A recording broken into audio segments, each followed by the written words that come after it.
নমস্কাৰ দিন বিশেষত আজি দিনটো হিতানত আজি 15 জুলাই আজি বছৰৰ 196তম দিন আৰু অধিবৰ্ষত এয়া 197তম দিন হয় এতিয়া বলক ইতিহাসৰ পাতত আজি দিনটোৰ বিষয়ে কি ঘটনা বৰ্ণিত হৈ আছে এবাৰ জানি লওঁ আজি ওয়াৰ্ল্ড ইউথ স্কিল ডে অৰ্থাৎ প্ৰতি বছৰে 15 জুলাইত বিশ্ব যুৱ দক্ষতা দিৱস পালন কৰা হয় ৰাষ্ট্ৰসংঘই ইয়াৰ অস্তিত্ব ঘোষণা কৰাৰ পিছৰ পৰাই অৰ্থাৎ 2014 চনৰ পৰাই ইয়াক উদযাপন কৰা হয়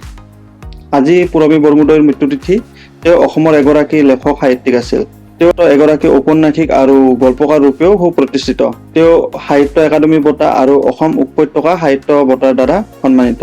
আজি দ্য আসাম ট্ৰিবিউন বাতৰি কাকত গোষ্ঠীৰ জন্মদাতা ৰাধা গোবিন্দ বৰুৱাৰ মৃত্যুতিথি তেওঁ দৈনিক অসম আৰু সাপ্তাহিক অসম বাণী কাকতো প্ৰতিষ্ঠা কৰিছিল তেওঁ এটা দশক জুৰি অসম ক্ৰিকেট সন্থাৰ সভাপতি আছিল তেওঁ গুৱাহাটী ইনডোৰ ষ্টেডিয়াম অসম সংগীত সন্মিলনী আৰু Assam flying club Asom hockey association Asom badminton association প্ৰতিষ্ঠাতো আগভাগ লৈছিল তেওঁৰ একক প্ৰচেষ্টাতে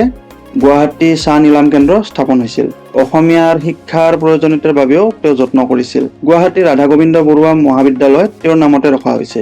তেওঁ গুৱাহাটীৰ প্ৰথমগৰাকী মেয়ৰ হিচাপেও কাৰ্যনিৰ্বাহ কৰিছিল আৰজি নামেৰে তেওঁ প্ৰখ্যাত আছিল আৰু তেওঁক আধুনিক অসমৰ আৰ্হি নিৰ্মাতা বলাৰ লগতে সিংহপুৰুষ বুলিও অভিহিত কৰা হয় 1977 চনৰ আজিৰ দিনটোতে অসমে তেওঁক হেৰুৱায় 1799 চনত আজিৰ দিনটোতে ৰজেটা ষ্টোন পোৱা যায় ৰজা পঞ্চম টলেমিৰ আদেশ লিখা প্ৰাচীন মিছৰৰ শিল্প ইজিপ্তৰ বন্দৰ চহৰ ৰচিদ অৰ্থাৎ ৰচেটাত ফ্ৰান্সৰ কেপ্টেইন পিয়েৰ বাউচাৰ্ডে উদ্ধাৰ কৰে 1955 চনৰ আজিৰ দিনটোতে মাইনাও ঘোষণাপত্ৰত 18 জন নোবেল বঁটা বিজয়ীয়ে স্বাক্ষৰ কৰে পাৰমাণৱিক অস্ত্ৰ ব্যৱহাৰৰ বিৰুদ্ধে ঘোষণাৰ আৰম্ভণি কৰিছিল জাৰ্মান বিজ্ঞানী অটো হান আৰু মেক্স বাৰ্নে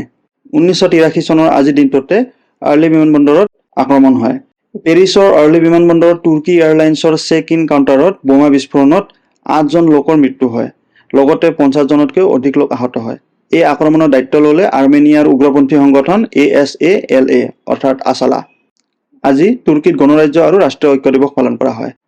2016 চনৰ আজিৰ দিনটোতে তুৰ্কী সশস্ত্ৰ বাহিনীৰ ভিতৰৰ এটা দলে গৃহশান্তি পৰিষদ হিচাপে সংগঠিত হৈ থকা চৰকাৰ আৰু ৰাষ্ট্ৰপতি ৰেচেপ টাইপ এৰডোগানকে ধৰি ৰাষ্ট্ৰীয় প্ৰতিষ্ঠানসমূহৰ বিৰুদ্ধে অভ্যুত্থানৰ চেষ্টা চলায়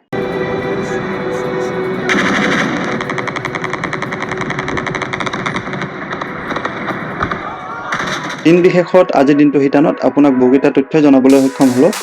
এই ভিডিঅ'টো চাই যদি ইনফৰ্মেটিভ পাইছে তেন্তে ভিডিঅ'টোত এটা লাইক কৰিব লগতে এনেকুৱা ধৰণৰ ভিডিঅ' পাই থাকিবলৈ আমাৰ চেনেলটো সাবস্ক্ৰাইব কৰি ল'ব এতিয়ালৈ আহোঁ ধন্যবাদ